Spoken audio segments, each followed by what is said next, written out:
The transmission came through at 2:17 a.m., Earth Standard Time. Unencrypted. Deliberate. A single image, 12 human children in chains. Behind them stood tall, reptilian guards. Imperial crest stamped on their chests. And below the image, just one line in distorted Galactic Basic. New specimens acquired. Resistance was minimal. The galaxy went still. And Earth stopped breathing. There hadn't been a war in 3,000 years. Humanity had earned its place in the Galactic Council, not through violence, but through discipline. Strategy. Compassion. But that ended the moment they touched the children. Within 3 hours, every human ambassador was recalled. Every diplomatic channel went dark. The words spoken by the President of the United Terran Union echoed across every system where human colonies lived. You hurt our future. There will be no negotiations. Only consequences. The Galactic Empire didn't believe it. Humans were the strategists, the peacemakers, the architects. Not warriors. Not anymore. They believed Earth would protest. Threaten. Beg. They didn't expect what came next. The first retaliatory strike wasn't a fleet. It was a message. A massive holographic transmission hijacked every Imperial channel. It showed a map of known Imperial space. And then, red dots. One after another. Marking key military outposts, supply stations, fleet yards. The message, you have 7 days. The countdown started immediately. And the galaxy watched in stunned silence. Day 1. The moon of Halvix Prime vanished. Not destroyed. Just erased. No debris. No explosion. Just gone. Imperial Command issued a Level 7 alert. Still, they told the public it was a meteor anomaly. They were lying. And everyone knew it. Day 2. A Titan-class destroyer appeared in low orbit over Valen 3. Built by humans in secret. Unregistered. Not Council-approved. It didn't open fire. It simply broadcast footage, live, from inside an Imperial science facility. Human children strapped to tables. Crying. Sedated. And then, one by one, their names were spoken. Every name matched a missing child case from Earth. People across every species recoiled. Some wept. Others turned their eyes away in shame. The Empire didn't respond. They couldn't. Because deep down, they knew. They were wrong. Day 3. The retaliation became real. Human ships emerged from nowhere, using slipspace tech the Empire didn't even know existed. They didn't invade. They surgically erased every Imperial facility involved in the abductions. No survivors. No broadcasts. Just ash. And silence. A council member from the Vorkathi species whispered into an open mic, "They were peaceful yesterday." An old Terran general, now recalled from retirement, simply replied, "You made us remember how to be monsters." Day 4. A rebel Imperial captain defected, terrified of what he saw coming. He revealed the full extent of the program. Over 300 human children abducted over the last 14 years. Tested. Enhanced. Weaponized. Some were dead. Some were being trained to forget what they were. And the rest. Scattered across secret labs, deep within Imperial space. Humanity's next move wasn't war. It was rage, engineered. They activated Project Aegis, a ghost fleet of Black Ops vessels built for one thing. Extraction. Or extinction. The Empire's borders collapsed inward overnight. Every world connected to the child experiments began losing contact. Ships. Gone. Commanders. Missing. Bases. Burned. Day 5. The Galactic Council convened in panic. Earth refused to attend. Instead, a human drone appeared in the middle of the hall. It projected a list. Every Imperial scientist, general, and official involved in the abductions. All marked.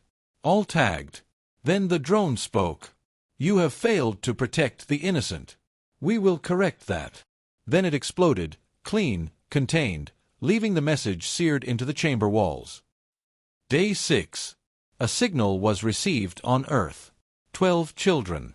Alive. They'd escaped. Somehow. Broadcasting from inside a crashed freighter on the edge of the Andares expanse. Alien guards were hunting them. They were scared, starving, but one child, Mika, looked directly into the camera and said, "We're coming home.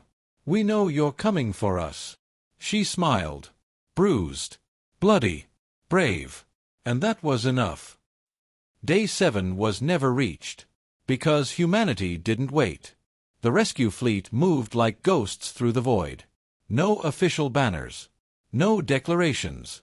Just sleek, silent ships made for one thing: to bring the children home. At the head of the fleet was the Aegis Vow, commanded by Captain Rhea Calder, a woman whose niece had vanished 2 years ago on a school trip to Mars. She never believed in diplomacy. Not after that. She had a list. And the Empire was about to feel it. The Andares expanse was a cursed region of space. Ion storms. Gravitational anomalies. Even the Empire avoided it, except for their black site. The place where the children had been taken. Where they had tried to break them. The human children, led by Mika, the brave little girl who stared death in the face, held out for another day. They fought off a scout team using nothing but sharp metal scraps and stolen pulse grenades. One of the boys, Kian, lost a hand in the fight. He didn't cry. He just tied it off and said, "Make sure they get what's coming." When the Aegis Vow dropped out of FTL, the Empire was already scrambling. Dozens of alien ships moved to intercept. But the humans weren't alone. Something unexpected happened. Alien civilians, smugglers, exiles, even ex-imperial defectors, joined the fight. Ships bearing no flags opened fire on their former overlords. Not because they loved humans. Because they had seen what was done to children. Because they still had hearts. The battle for the black site wasn't fair. It wasn't supposed to be. Humans unleashed every weapon they'd hidden for centuries. EMP fogs that disabled targeting. Nano-warheads that punched through dreadnought hulls like paper. Gravity-fold bombs that bent space-time like origami. And in the middle of it all, a rescue pod ejected from the broken freighter. 12 biosignatures on board. Mika and the others, barely alive. Captain Rhea ordered the fleet into full retreat. "We have what we came for. Burn the rest." And they did. The black site is gone now. There is no record. No ruins. Just dust where a sin once stood. The Empire tried to lie. Tried to spin it. But you can't silence a scream echoing across stars. Especially not from 12 small voices. Each one a survivor. Each one a witness. The children were brought back to Earth under armed escort. The homecoming was silent. No cheers. No cameras. Just open arms. Tears. And the quiet whisper of justice finally answered. Each child had scars. Some visible. Most not. But they were alive. And they were never going to be alone again. The Terran Union didn't stop there. Every lab. Every Empire-affiliated science council. Every black market dealing in illegal life forms. Destroyed. Humanity launched Operation Emberfall, a long, deliberate extermination of anyone and everyone who touched that project. No warning. No diplomacy. Just the sound of war where there used to be silence. The Galactic Empire collapsed within a year. Not because they were outgunned, but because the galaxy turned against them. The footage of those kids, their fear, their defiance, was seen everywhere. And in every language, the same message was spoken. Humanity does not forget. The Galactic Council tried to sanction Earth. Tried to paint them as aggressors. But dozens of neutral systems sided with the Terran cause. Even longtime rivals of humanity admitted, if someone took our children, we would have done worse. What rose from the ashes was not the same Earth. They didn't seek peace anymore. They enforced it. A new doctrine was passed. The Children's Vow. Any species, any empire, any system, if they harmed a child, human or not, they'd answer to Earth. Years passed. The scars faded. The wounds became stories. The 12 children grew up. Some became diplomats. Some soldiers. One became president of the Terran Union. And every year, on the day they were rescued, all 12 gathered in silence. Not to remember what happened, but to remind the stars what followed. Because now, every species in the galaxy knows. You can debate with humans. You can challenge them. You can even fight them. But if you touch their children, you've already lost. The 12 children were offered anything they wanted. A quiet life, therapy, wealth, even vengeance. But all of them asked for the same thing. Never again. So Earth built something new. Not a weapon. Not a fleet. A monument. On the scorched surface of the Black Site world, now renamed Gravemind, humans erected a tower of obsidian alloy. Impossible to erase. Etched into it in every known language. Asterisk, to those who prey on the innocent.